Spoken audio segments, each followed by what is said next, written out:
Assalamualaikum warahmatullahi wabarakatuh. Pagi ini Khazanah kembali menyajikan kepada Anda embun-embun ilmu yang terpendam dalam luasnya Khazanah Islam. Tahukah Anda bahwa sebagian besar manusia kelak akan masuk neraka?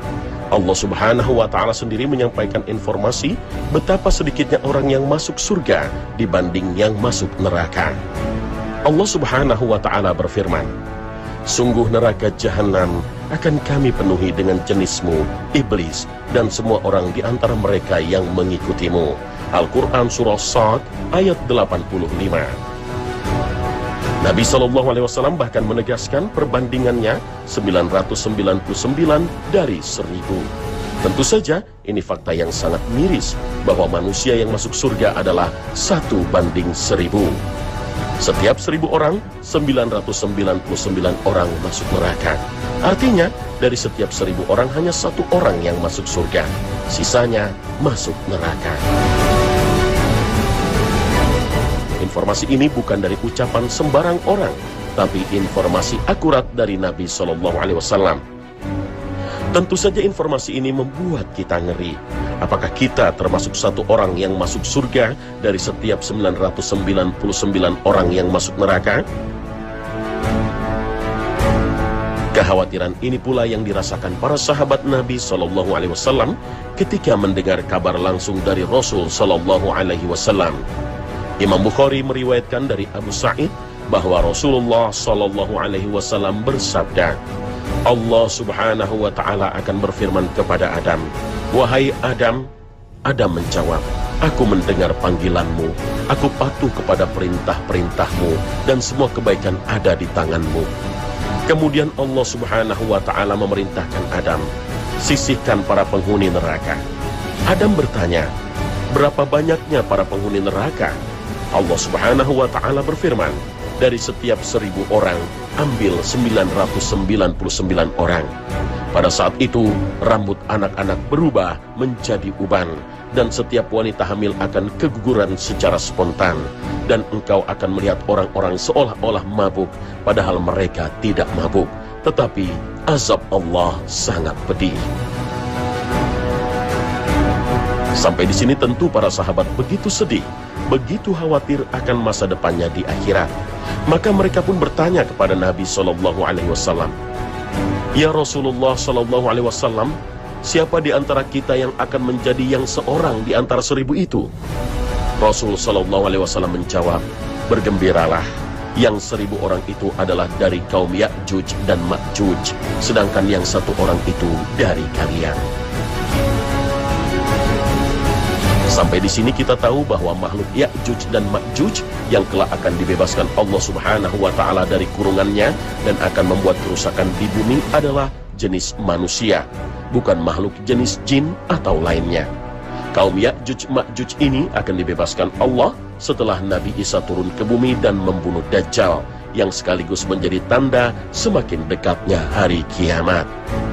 Dalam hadis ini pula kita bisa mengetahui jumlah kaum Ya'juj dan Ma'juj yang sangat banyak, melampaui jumlah manusia.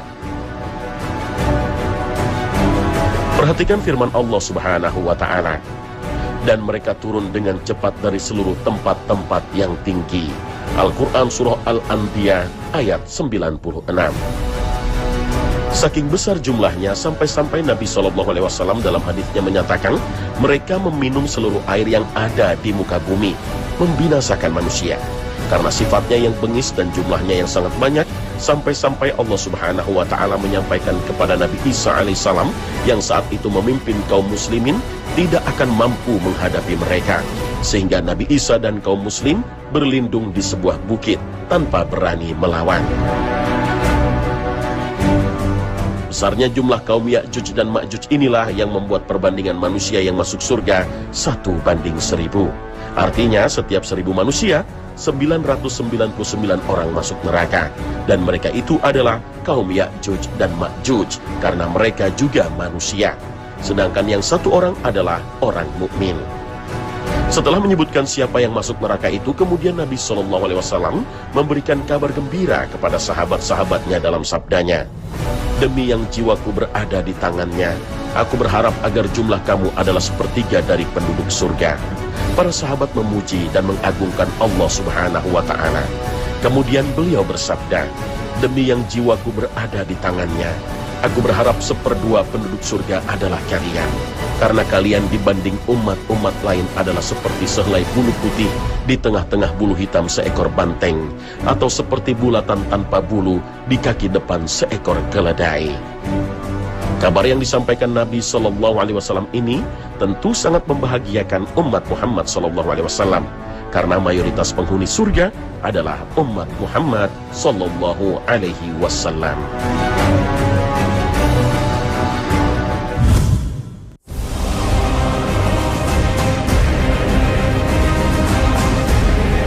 Pemirsa Khazanah, orang-orang mukmin yang mayoritas memasuki surga Allah Subhanahu wa Ta'ala diberikan kelebihan oleh Allah Subhanahu wa Ta'ala berupa usia yang sama. Semuanya menjadi muda kembali. Sekalipun saat meninggal dunia, mereka sudah tua renta. Bahkan mereka yang meninggal saat anak-anak pun akan menjadi muda. Semua akan menjadi muda, bahkan umurnya pun sama. Inilah yang dikabarkan Nabi Shallallahu Alaihi Wasallam dalam sabdanya. Penduduk surga itu melihat roman mukanya seperti orang yang berusia 33 tahun. Di dalam riwayat lain dikatakan bahwa bentuk penduduk surga itu seperti Musa anak Imran, yaitu berjanggut yang panjangnya sampai ke pusar. Hadis riwayat Tirmizi. Tak hanya itu, ukuran tubuhnya pun menjadi besar, seperti ukuran tubuh Nabi Adam alaihissalam, yaitu 60 hasta, atau sekitar 30 meter tingginya. Nabi Shallallahu Alaihi Wasallam bersabda, postur tubuh mereka sama, sebesar tubuh ayah mereka, yakni Nabi Adam, tingginya 60 hasta menjulang tinggi ke langit. Hadis riwayat Bukhari dan Muslim. Dengan tubuh sebesar itu, porsi makanannya pun tentu berlipat-lipat. Semuanya telah tersedia bagi manusia mukmin di surga. Mengapa postur manusia kembali besar saat memasuki surga? Wallahu a'lam.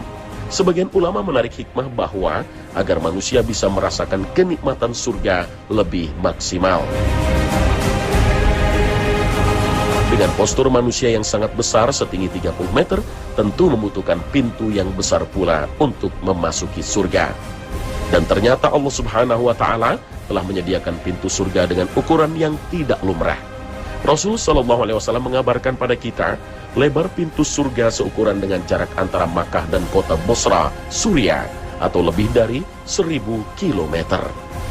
Dengan lebar pintu 1000 km saat ini tentu kita tak bisa melihat dua sisinya. Mata kita tak sanggup menjangkau dua sisi daun pintunya. Tapi Allah memberikan ketajaman mata para penghuni surga dengan ketajaman yang tidak lumrah pula. Dalam sebuah riwayat Nabi menyebutkan ketajaman mata dan pandangan para penghuni surga bisa menjangkau benda yang berjarak 70 tahun perjalanan. Subhanallah. Tentu kita tak bisa membayangkan betapa luar biasanya manusia penghuni surga ini. Menariknya, Rasul menyampaikan kabar ini dengan cara yang meyakinkan. Demi zat yang Muhammad berada di tangannya, sesungguhnya jarak antara dua sisi pintu dari sekian pintu-pintu surga adalah seperti jarak antara Makkah dan Hajar, atau jarak antara Makkah dan Busra. Hadis riwayat Muslim. Kabar yang diucapkan Rasul Shallallahu Alaihi Wasallam ini tentu menyebut lebar pintu surga dengan menyamakan dua jarak. Pertama, lebarnya sama dengan jarak antara kota Makkah dengan kota Hajar di sekitar Bahrain. Kedua, sama dengan jarak antara kota Makkah dan kota Bosra di Syria. Seorang ulama mencoba mengukur kedua jarak itu melalui satelit. Ternyata jarak antara kota Makkah dan Hajar 1273 km. Dan subhanallah, jarak ini sama persis dengan jarak antara kota Makkah dan kota Bosra di Suriah, juga 1273 km. Apakah ini suatu kebetulan atau memang suatu mukjizat yang membuktikan kerasulan Nabi Muhammad? Mengingat Nabi sendiri merupakan seseorang yang hidup di abad ke-7, belum ditemukan GPS, satelit, pesawat, ataupun roket luar angkasa. Maha benar Allah, ketika menjelaskan tentang Rasulnya bahwa setiap perkataannya berdasarkan wahyu. Ia Muhammad tidaklah mengucapkan sesuatu berdasarkan hawa nafsunya, melainkan ucapannya itu berdasarkan wahyu yang diwahyukan oleh Allah kepadanya. Al-Quran Surah An-Najm ayat 3 hingga 4. Uniknya, meski pintu surga selebar ini, Rasul mengabarkan kelak akan datang masanya para penghuni akan memasuki pintu ini dengan berdesakan. Padahal pintu surga selebar 1273 km ini hanya salah satu di antara 8 pintu surga. Dengan demikian, tak terbayang oleh kita betapa besarnya surga Allah yang disediakan bagi umat manusia. Dan betapa besarnya jumlah manusia yang memasuki surga. Dan yang patut kita syukuri, sebagian besar mereka adalah umat Nabi Muhammad Sallallahu Alaihi Wasallam. Semoga kita termasuk di antara sebagian besar manusia di surga. Lalu bagaimana dengan penduduk neraka?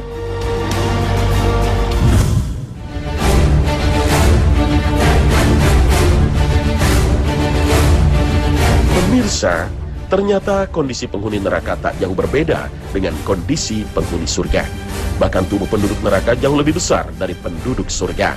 Menurut informasi dari Rasulullah SAW, bahwa tubuh penghuni neraka akan menjadi sangat besar di dalam neraka. Tetapi bagaimana bentuknya tidak ada yang bisa memahaminya kecuali Allah sebagai pencipta mereka. Namun, ukuran tubuhnya benar-benar tidak lumrah. Jika penduduk surga postur tubuhnya 30 meter, penduduk neraka jauh lebih besar lagi. Menurut Nabi SAW, jarak antara kedua bahu orang kafir yang masuk neraka adalah 3 hari perjalanan seorang penunggang cepat.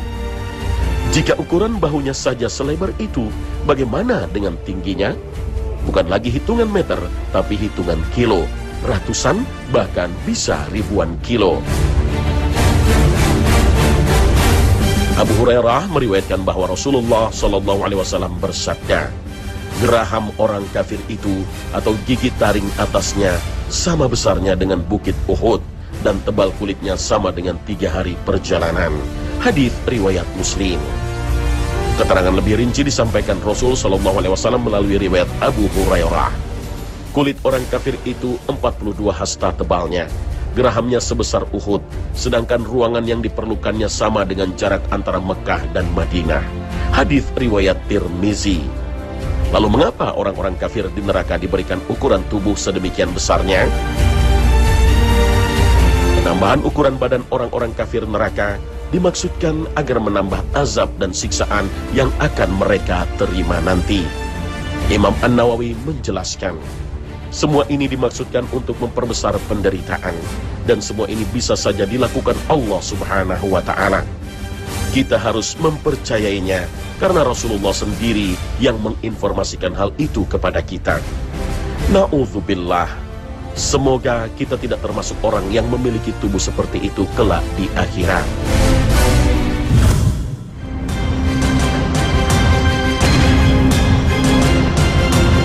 Pemirsa khazanah, surga tentu disediakan bagi orang-orang yang selalu taat kepada Allah dan Rasul-Nya dan senantiasa beramal soleh. Jika demikian, tertutup kemungkinan orang yang berlaku sebaliknya. Akan tetapi faktanya ada orang yang bisa masuk surga Allah Subhanahu wa Ta'ala, padahal ia tidak menonjol ibadahnya. Sebenarnya, apakah yang menjamin seseorang bisa masuk surga Allah Subhanahu wa Ta'ala? Apakah amal saja yang menjamin, atau ada faktor lain? Ada orang yang dijamin masuk surga oleh Rasul SAW, padahal orang itu bukan ahli ibadah, bahkan jarang melakukan sholat malam. Suatu ketika Rasulullah SAW bersabda kepada para sahabatnya, akan lewat di hadapan kalian seorang laki-laki penghuni surga. Tak lama kemudian melintaslah seorang laki-laki Ansor penghuni kota Madinah. Esok harinya Nabi SAW kembali mengatakan hal yang sama, dan lelaki yang sama kembali melintas. Kejadian ini berlangsung selama 3 hari berturut-turut. Salah seorang sahabat Nabi, Abdullah bin Amr bin As, begitu penasaran dengan kabar dari Rasul itu. Ia selalu bergumam, Apa kelebihan lelaki Ansor itu sehingga Rasulullah SAW menyebutnya sebagai penghuni surga? Maka Abdullah bin Amr mengikuti lelaki itu dan meminta izin untuk menginap di rumahnya selama 3 hari. Selama 3 hari, ia memperhatikan amal ibadah orang itu, tapi tak ada yang istimewa. Semuanya biasa-biasa saja. Barulah dari pengakuan orang itu Abdullah bin Amr paham mengapa ia dijamin masuk surga. Ternyata rahasianya adalah orang itu tidak pernah mempunyai rasa iri dan dengki kepada sesama muslim terhadap kenikmatan yang diberikan Allah kepadanya. Fakta ini tentu menginspirasi kita. Kita tidak bisa menyepelekan amal kebaikan sekalipun sangat remeh, karena bisa jadi hal itulah yang membuat istimewa di hadapan Allah Subhanahu wa Ta'ala.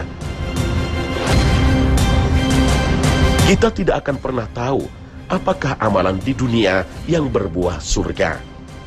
Amalan ibadah yang dirasa khusyuk dan berpahala besar belum tentu menjadi kunci pembuka surga.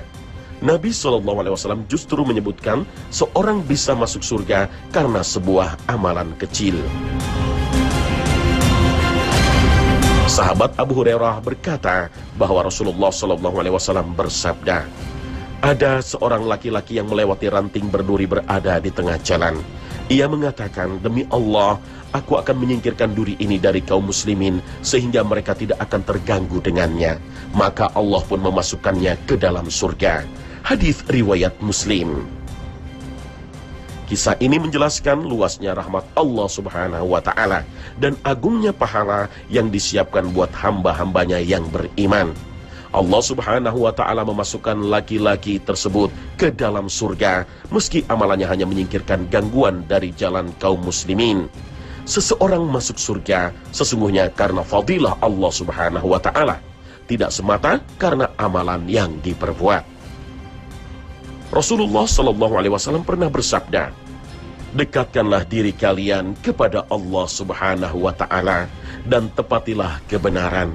Ketahuilah bahwa tidaklah salah seorang dari kalian akan selamat dari neraka dengan amalnya.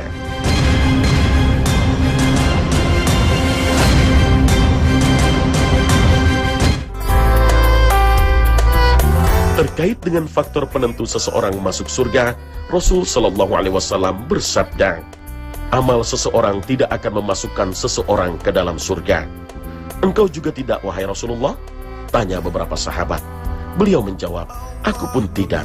Itu semua hanyalah karena karunia dan rahmat Allah. Hadis riwayat Bukhari dan Muslim. Amalan itu sendiri tidak bisa memasukkan orang ke dalam surga. Kalau bukan karena karunia dan rahmat Allah, tentu tidak akan bisa memasukinya. Bahkan adanya amalan juga karena sebab rahmat Allah bagi hambanya. Bahkan adanya amalan juga karena sebab rahmat Allah bagi hambanya. Amalan hanyalah sebab tingginya derajat seseorang di surga, namun bukan sebab seseorang masuk ke dalam surga. Amalan yang dilakukan seseorang sama sekali tidak bisa mengganti surga yang Allah beri. Itulah yang dimaksud dengan seseorang tidak memasuki surga dengan amalannya. Maksudnya, ia tidak bisa ganti surga dengan amalannya. Sedangkan yang memasukkan seseorang ke dalam surga hanyalah rahmat dan karunia Allah. Nah, pemirsa Khazanah, semoga Allah Subhanahu wa Ta'ala menyelamatkan kita dari api neraka dan memasukkan kita ke dalam surganya. Amin ya rabbal alamin. Akhir kata, wassalamualaikum warahmatullahi wabarakatuh. Hapuskan dosa